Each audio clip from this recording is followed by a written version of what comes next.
Jake Quinlan from the Herald. Your name, Haman? Mr. Quinlan. I know your work well. Please, join me. Now, let me tell you how you fucked me. And how I'm going to fuck you. Tea? Once upon a time, you wrote a piece about a man, an acquaintance of mine named Schultz. You remember that particular story? Well, I read a lot of stories. Ah, but this one was special. Schultz, the sausage stuffer.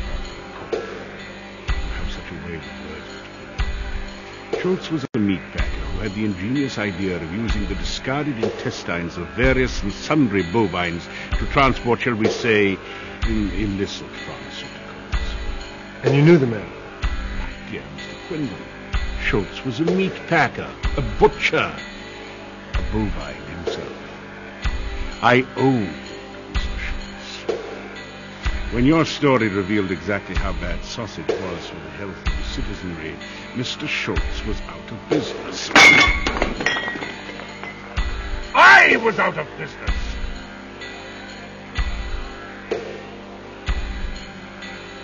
And you followed for 3 months while I considered my options.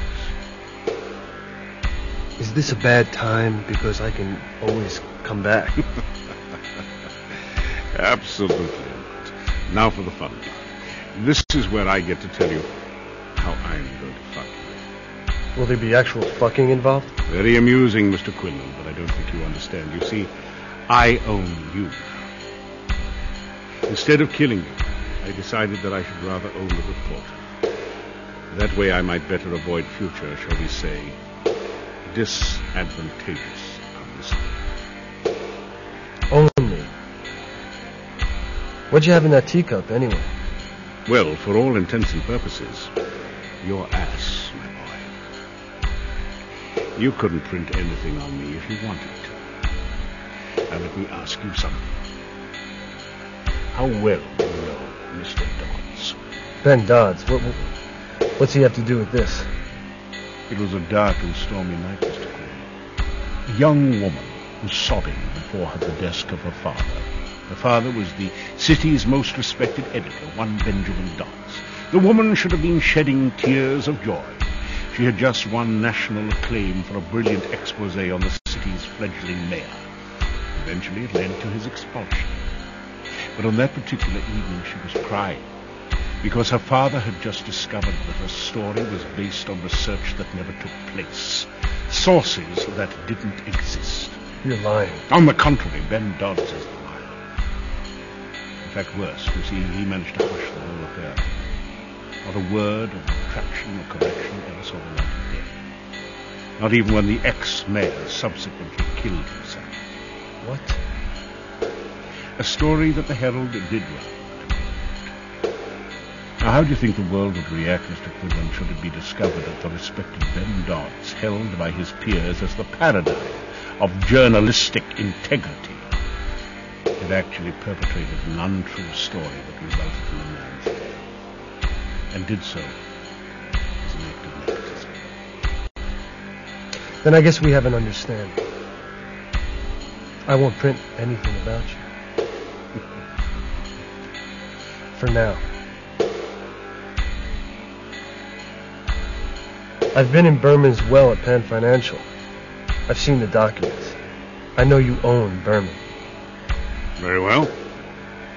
I own Berman. I'm an enterprising man. Do you know Burton? Should I know the man? Burton's a woman. You knew that.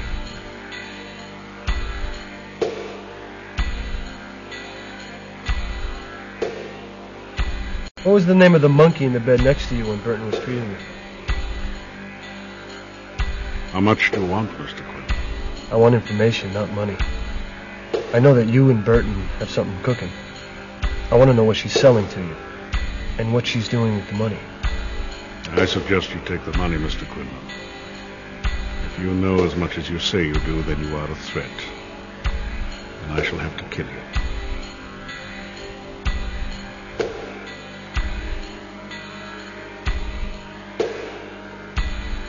I've got a better killer than you stalking me.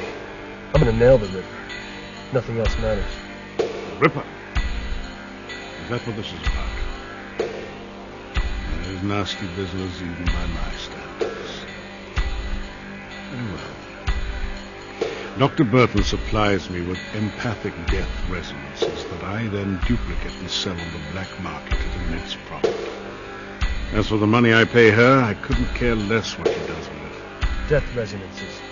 It's not exactly a female Marcus Will. Good day, Mr. Quinlan. One more thing. Whatever became of Schultz? Suffice it to say that I should avoid this establishment's office.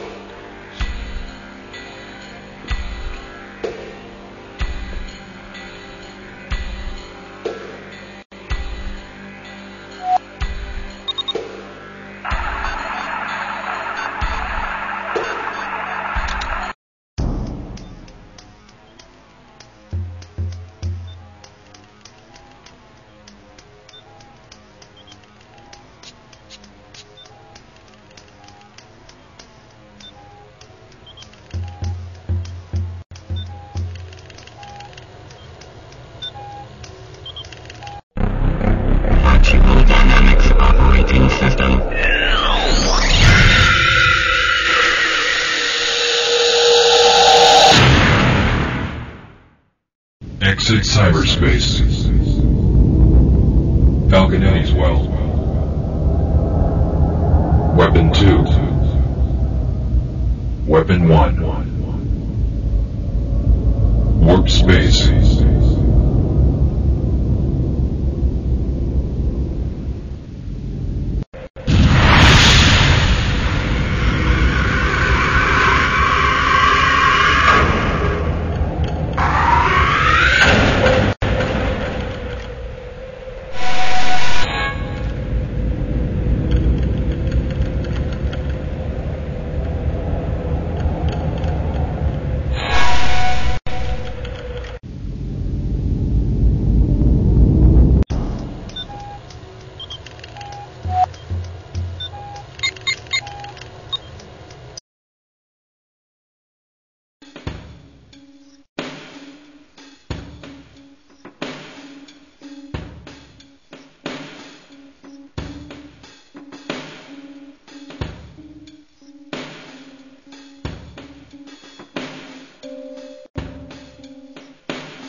Not now. I got some questions and I want some answers. Don't you want to prove you're not the Ripper? Oh, so that's the game. If I don't answer, you make me look bad in public, huh? Something like that.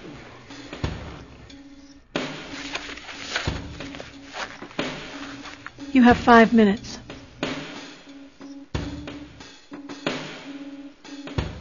What happened in that last Ripper game 15 years ago? I don't know. It happened so quickly. We heard Josie Dorset scream. When we found her, she was dead. At first, we thought Joey had introduced something new into the game. But she really was dead.